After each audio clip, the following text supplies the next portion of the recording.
Sorry, take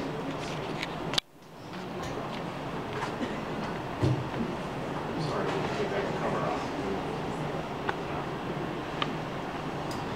You want your mic comment back? You can use it. So I apologize. You can use it if you want. See if I can get it to you from there. Yeah! Thank you. Good evening. I am Kevin. The Massachusetts Council of reports every year to the Massachusetts Department of Revenue. And they have, for many, many years, reported that performance artist venues such as this contribute more to the state economy than all 5 professional sports teams combined. And this is true because of you. So I want to thank you for coming out, and I want to give you a round of applause. Thank you very much. It's a great contribution to the state. I also want to say thank you to the Club Passim. This is a lot of work, obviously, putting this together. From the kitchen staff, to the wait staff, to the door staff, to the management, and we even saw one of the suits in here tonight. So thank you to the club. Thank you, Passim. I left home tonight thinking, you know, I might get lucky. Yeah. So I stopped and I bought me a evening numbers game ticket. I just might get lucky. Do you think gay men say that to each other before they go out? Hey George, I'm going out tonight. Okay, Fred, listen, I hope you get lucky. I don't think they do, and I envy that.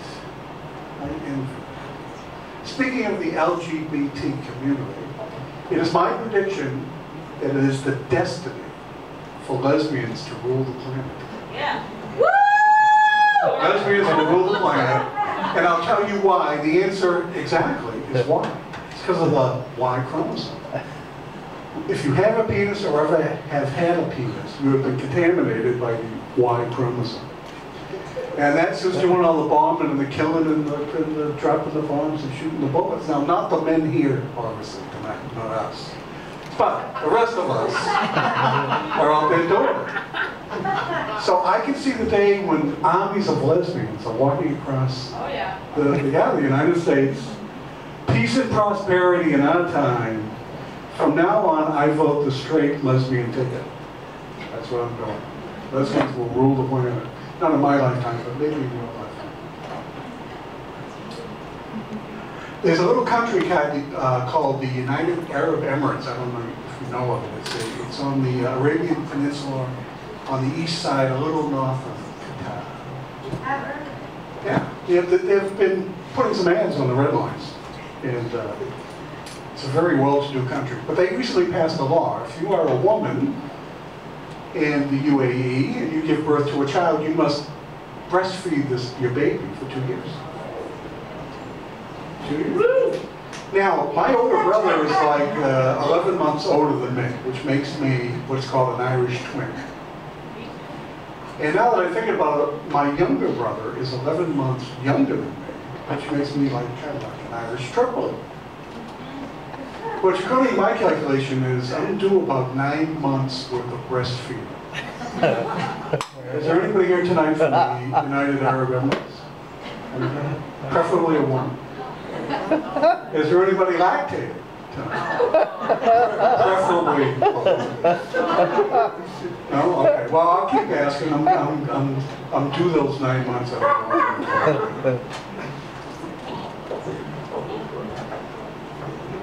I minored in psychology in college, so I'm always interested in the subconscious. So when I see things, articles about the subconscious, it catches my attention.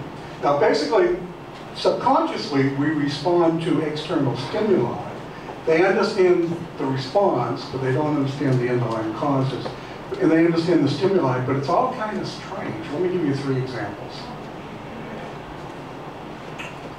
Women know within 9 seconds if they are attracted to somebody. They know because there's a little spot in the brain that scientists have identified using MRIs that the scientists refer to as the love spot. It lights up when they see someone they're attracted to. Now with that in mind, let me just take a verse from a B-52 song you might be familiar with. I'm going to modify it. A love spot, baby. Love spot, baby, love spot. Love spot, baby, love spot. Yo, what? Love spot. And it's there in women. It's also there in men, though in men it's called the little brain. And it's always lit up. The little brain is always lit up. Another example of the subconscious is when a woman is lactating, if depending on whether she has a male child or a female child, she will produce healthier milk for the male child than for the female child. More vitamins, more minerals, more enzymes. This is why men will go up and they'll say, you know, God is a man. See? You see, this proves God is a man. Well, I have to agree with that God is a man, because I also agree with George Carlin when he says there's no way that a woman would screw it up this bad. God must be a man. Yeah. That's correct, yeah. And it shows in the milk. I'm sorry. Now I need to take off my glasses for the next one. I'm going to use this chair as a prop. Sociologists like to walk around and look at people, and they've noticed by looking at women in public that they can tell if a woman has recently been happy. There's something in her walk. It's energetic and it's fluid, and they can tell just by looking. Now you can prove this yourself, because just go get yourself, some guys or gals, you can get yourself a white frock, a little stethoscope, a little badge, and a clipboard, and go up and just ask the ladies, look first, and oh man, she looks like she might recently have been made happy. And just go up and ask her, excuse me, miss, I wonder if, well, try again. If you first, you don't succeed. Okay? You look to see if they've been happy recently. I'm using a euphemism, but I'll say the word if you like. An orgasm. Has she had an orgasm? You can tell by the fluidity, the fluidity, and the energy in their walk. You just go up and ask them, and you're out front with the clipboard. Excuse me, miss, but just,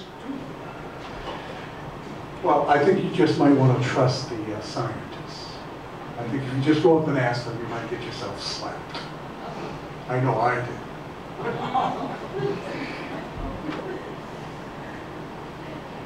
I feel like slapping you now. Thank you.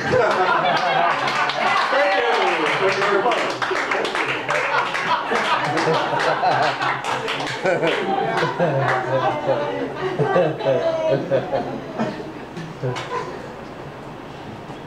I haven't done my job if I haven't been offensive.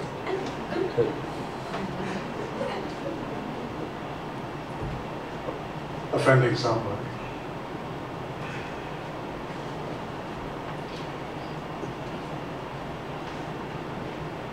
There's some expensive and tasty coffee out there. One is the Asian red berry coffee bean that first passes through the digestive tract of an animal called a pomme-vitette. Now, a pomme-vitette is a cat-like animal that's native to the Pacific Rim part of Asia. It's not the only coffee that first passes through the digestive tract of an animal. I'm sure during the World Cup in Brazil, people were down there drinking the coffee from the jacu bird of Brazil. Same thing, it passes through the digestive tract. So when I read that, I was thinking, you know, in Hollywood, they have movie stars and recording artists who endorse coffee makers and different kinds of coffee. What if one of them or more of them chose to pass the bean? I'm a big Salma Hayek fan. What if Salma chose to pass the bean? I would be tempted. What if Elvis, Janis Joplin, John Wayne had the foresight to donate their digestive tracts to posterity, so right now they could right now be passing the bean? And would you buy it from the king? Would you buy coffee beans passed by the king? What about by the rose? What about by the Duke? The Duke's coffee bean. Long live the Duke's coffee bean. Thank you for coming out. Enjoy the rest of the evening, and don't forget to tip the wait staff. Thank you.